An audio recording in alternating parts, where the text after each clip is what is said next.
To you and a warm welcome to Business on the News. Now, CEO of leading oil marketing company Goil, Patrick Akoli, has added his voice to the call by all petroleum stakeholders to confront smuggling of fuel to neighboring countries. He said if not checked now, the situation could lead to the loss of an estimated 1 billion Ghana cedis in revenue to the state this year. Mr. Akoli was speaking in an interview on the sidelines of a donation of some hospital beds at a cost of 1.6 million Ghana cedis to the Ministry of Health in Tema. The donation formed part of the company's corporate social responsibility. The move by the oil marketing company follows reports of lack of beds in various hospitals across some health facilities in the country. Group CEO and MD of Goil, Patrick Akoli, explained the motive behind choosing to invest in the health sector. He also commented on the smuggling of fuel to neighboring countries. Last year, the consumer helped us a lot. It was evident that we are now number one oil marketing company in the year.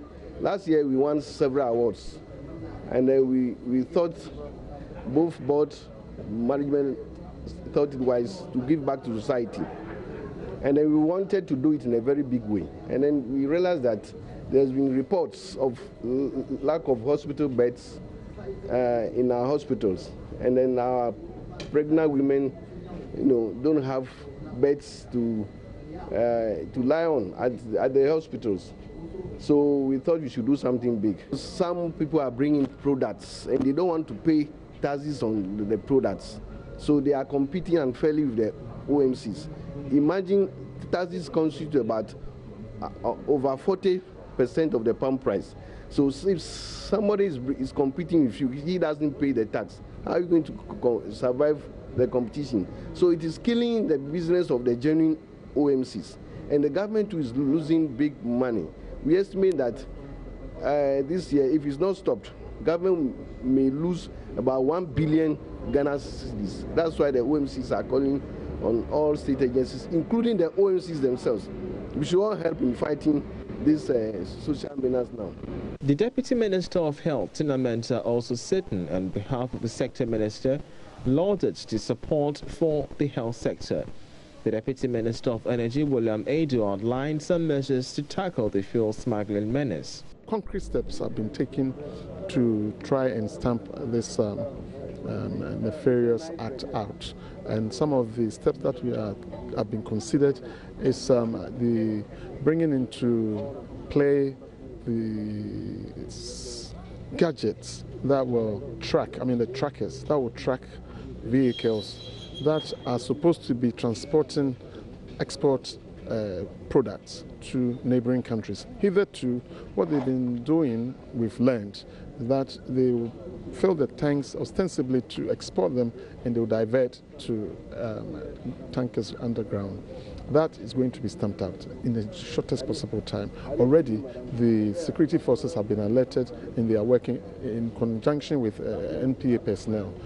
Goil says, as an energy company, it hopes to venture into other areas of the industry as well. With data bank Courage Marty says government may have to go back to Parliament for a budget review if prices of crude on the international market continues to drop down further. The price of crude on Wednesday witnessed a dip to below the $50 mark, a development he says could significantly impact the economy. Some analysts had argued earlier it would affect government revenue generation, considering the fact that the benchmark price for the economy had been pegged at around over $50. Courage Marty says this situation would require the Minister of Finance to go back to Parliament for a review. From the government budget perspective, it doesn't look too good because the government benchmark price for this year is about $56 per barrel. And on that basis, it's expecting about $550 million. Now, if prices fall below this level and remains at below this level for a long time, then the government may have to realign some of its expenditure items to ensure that it remains within the budget. And this is where some of the annual budget funding targets may suffer a little bit. Try and keep a check on expenditure. And I think that under this fiscal consolidation program, the key risk the government have faced have been on the expenditure side, because once revenue suffer shocks, the expenditure rigidities make it difficult for government to realign the budget and remain within limits. And so the government may have to enforce all the checks and the public financial management constraints at its disposal to ensure that expenditures remain within target and can also be brought within the set limit that has been imposed by development on the revenue side. Now, Vodafone Ghana CEO Yolanda Cuba says there is the need for more synergy between government and private sector players if the bid to revive the economy and create more jobs is to be effectively realized. Moves have been advanced towards instituting the public-private partnership law to enable private entities partner government in undertaking public projects and services. Speaking with Joy Business, Madam Cuba said more needs to be done to fast-track the country's economic growth. The link between the public and private sectors of the economy has now been strengthened by the signing of the Public-Private Partnership Bill. With the assurance of making the private sector the pivot of development, the link between the two sectors seems to be accelerating. Speaking in an interview with Joy Business, CEO of Vodafone, Yolanda Cuba, main sponsor of the upcoming CEO Summit, said there is a need for more synergy between government and the private sector. She said this will help align the goals of the two sectors for faster development in specific areas of the economy. So I think there is no one without the other, to be honest with you. Any country that is actually serious about its own development is clear that government is there to create an enabling environment for business, not for government, for business, to actually make sure that the opportunities are there for the majority of the population. Governments can never be the biggest employers in the country. They can never be the biggest constructors or infrastructure developers of the country. Other people are actually doing it around the policies that have been set by government. The stability of the kind of policies that government actually comes up with.